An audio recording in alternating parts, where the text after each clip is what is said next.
Hello everyone, welcome back to AD's movie ముచ్చట్లు. ఇవాల్టి వీడియోలో జేమ్స్ కెమెరాన్ సృష్టించిన అద్భుత ప్రపంచమైన అవతార్ సిరీస్లో రిలీజ్ అయిన third part fire and ash గురించి మాట్లాడుకుందాము.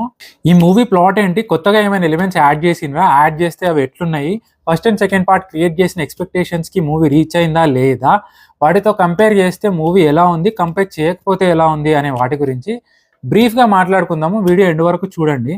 సో ఈ మూవీలో కొత్తగా ఏం ఎలిమెంట్స్ యాడ్ చేసిండ్రు అన్న దగ్గర నుంచి స్టార్ట్ చేద్దాము. ఎందుకంటే జేమ్స్ కెమెరాన్ అవతార్ మూవీస్ అంటేనే it's more about world building and creation of visual wonders. So నాకు అనిపించినంత వరకు 2 మెయిన్ యాడ్ ఆన్స్ ఉన్నాయి. అందులో ఫస్ట్ వచ్చేసి ash or Mangkwan clan of people. వీళ్ళు మనం ట్రైలర్లో చూసినట్టు బాడీ మొత్తం యాష్తో కవర్ చేసుకొని ఫైర్ వాళ్ళ లైఫ్లో ఒక ఇంటిగ్రల్ పార్ట్గా ఉండే group of people.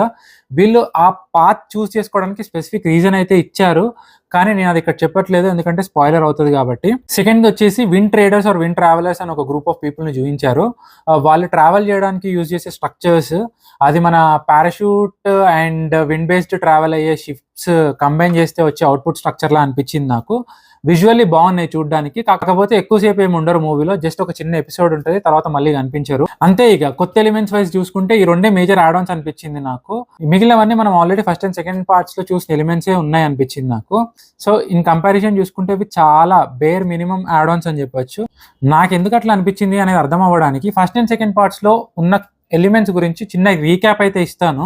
Avatar first part తీసుకుంటే కంప్లీట్ న్యూ వరల్డ్ అయిన పాండోరా ఇంట్రడక్షన్, అక్కడ పీపుల్ అయిన నావి, వాళ్ళ body languages, body structures, measurements, వాళ్ళు పీల్చుకునే గాలి, వీటి రెఫరెన్సెస్తో హ్యూమన్ డిఎన్ఏ మిక్స్ చేసి క్రియేట్ చేసిన అవతార్స్, అండ్ వాటిలోకి టెలిపతి కాన్సెప్ట్ యూజ్ చేసి to and fro consciousness transfer.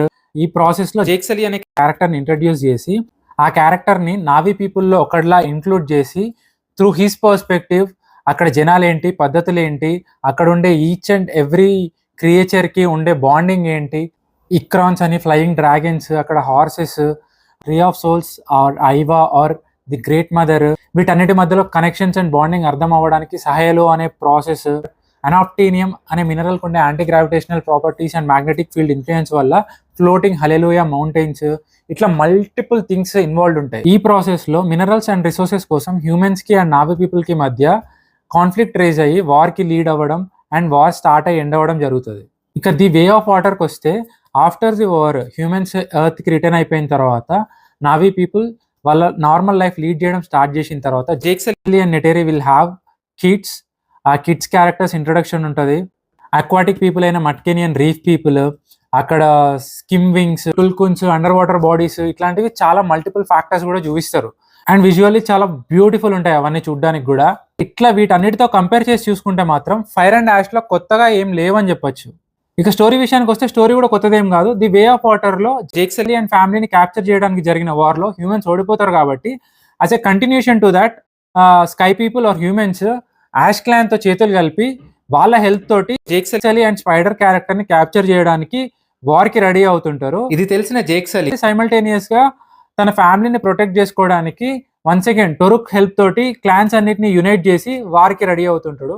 And ultimately war between guns and spears అంటే స్పియర్స్ గెలిచే ప్రాబిలిటీ ప్రాక్టికల్లీ ఉండదు కాబట్టి finally Eywa will come to help again. So just like in the first part once again Jake Sully వాళ్ళు war win అవుతారు. That is the story. So general గా James Cameron movies అంటే వీటన్నిటితో పాటు strong character narration and ఒక drama కూడా నడుస్తూ ఉంటుంది.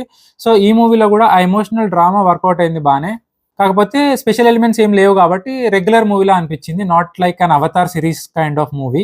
అండ్ ఇక ఈ మూవీకి ప్లస్ పాయింట్స్ అంటే విజువల్లీ మూవీ చాలా బాగుంది, ఎందుకంటే మనం అవన్నీ అవతార్స్ కావచ్చు, ఆ వాటర్ బాడీస్ కావచ్చు రెగ్యులర్గా స్క్రీన్ మీద చూసేవి కాదు కాబట్టి that cinematography and production design are always good. So అంతే, ఇక ఎక్కువ చెప్పడానికి ఏం లేదు మూవీలో, ఎందుకంటే ఇది direct extension of second part లాగా ఉంది. Third part of the movie కంటే నాకు ఒక సిరీస్లో సెకండ్ ఎపిసోడ్ తర్వాత థర్డ్ ఎపిసోడ్లా అనిపించింది. సో ఓవరాల్గా story narration, cinematography, production design point of వ్యూలో చూసుకుంటే Avatar 3 or Avatar fire and ash is not a great movie but decently good movie అనిపించింది. That's all about Avatar 3. Thanks for watching. Video నచ్చితే like చేయండి, share చేయండి. For more videos ఛానల్ని subscribe చేసుకోండి. Thank you.